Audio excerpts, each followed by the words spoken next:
In today's topic we will cover, people who once lacked motivation but are now successful, what changed? First reply. Just realizing that most who are successful aren't better than me. They're just doing whatever it is they're doing. As opposed to my relative inaction. Hard work beats talent when talent doesn't work hard. I spent so long wishing I had certain skills/attributes and not actually doing anything about it. Once you realize that, whilst spending some time relaxing and chilling out is healthy, why not spend the rest of the time just simply doing something? Now I'm regularly in the gym, getting along pretty good at playing the guitar and well into finishing a book series I always wanted to. You don't have to dedicate yourself to anything, but you can make massive life improvements by just asking yourself, what else would I be doing? 10 or 15 minutes a day might not seem like much, but after 6 months you'll suddenly have accomplished something.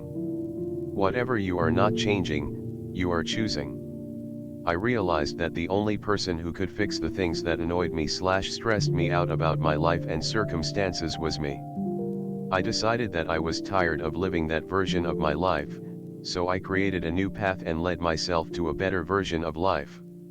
Radical replies. Seeing others become successful, so I said, why can't that be me? This has propelled me in my career. I'm not particularly ambitious, but I see other getting promoted and think I'm pretty sure I'm smarter than them, and then feel like I should get a promotion too. This is close to what I did as well. I stopped hanging around people without any motivation who were just trying to get by in life. I then found a new group of friends with actual dreams and ambitions. Seeing them work towards their goals gave me the motivation to improve myself and raise the bar for what I expected out of my own life. Yup. Saw others with friends that were much more happier. Saw myself and my old friends and wanted a change in life.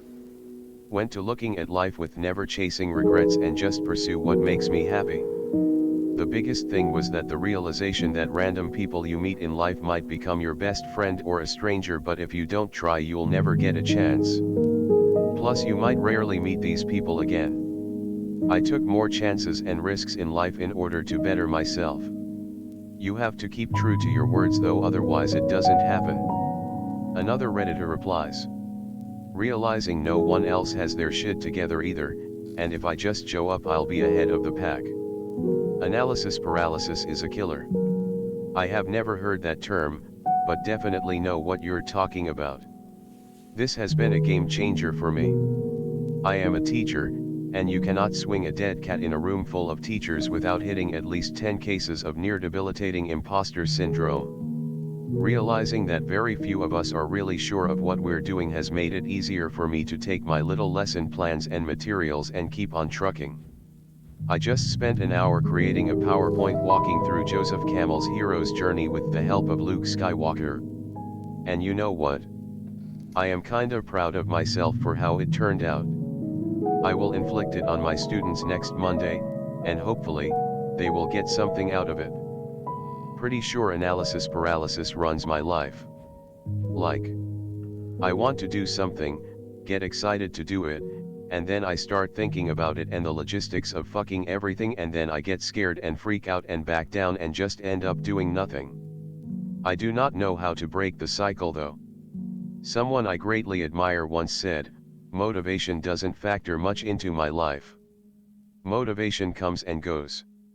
If you lived by motivation you would accomplish little, or you would accomplish a wave every now and again. My life is run by discipline. Even when it's hard. Even when it's easy. I dedicate myself to discipline. Don't chase the little gremlin that is motivation, it runs too fast. Slowly climb the mountain that is discipline. You owe it to yourself. I seriously attribute my success to that mindset. Thank you for sharing. Autopilot in this sense is a hell of a program. Figure out the goal, put it on a schedule and decide not to question the schedule. I recently figured out that I also do better if my cheat days are just lighter versions of a regular day, like, supposed to work out on Tuesday but not feeling it. Just do arms. Still did something, felt like a break. Wow.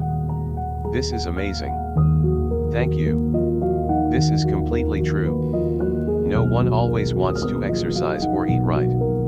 Give yourself no choice. This is true. Everyone wishes for things to be easy, and thinking that motivation is a thing that comes and stays and is going to make you successful is a lazy way of thinking.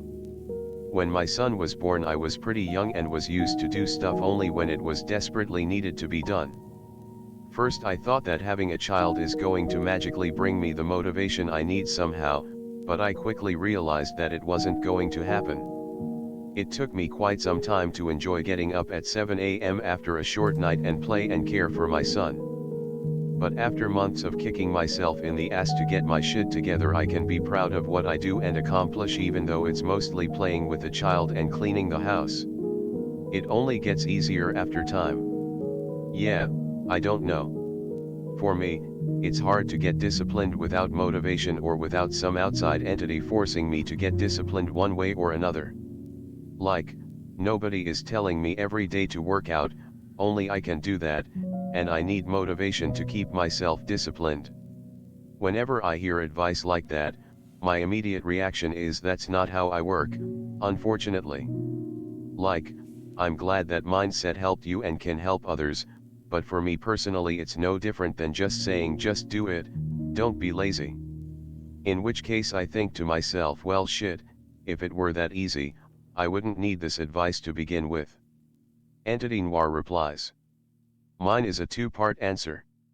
First, I found something I actually liked doing and not just something other people wanted me to do. Secondly, I got antidepressants and therapy. Bam. Functional human being. Now I have a bachelor's degree and working on my postgrad. And the latest post starts with, I quit. When my high school counselor told me to quit, I did. I cried, I felt lost, I felt alone. I was always told I would never make it to college, we were too poor. Loans were something rich people could get. Nobody told me any different. Why waste my time with school? I started working full-time and I was the best employee when I showed up.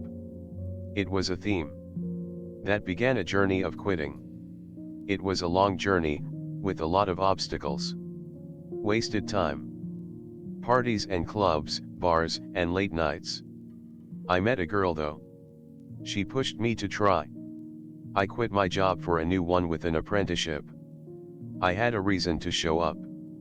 It was something I was genuinely interested in. I quit calling in sick. I quit going to bars and clubs. I quit drinking. I quit smoking.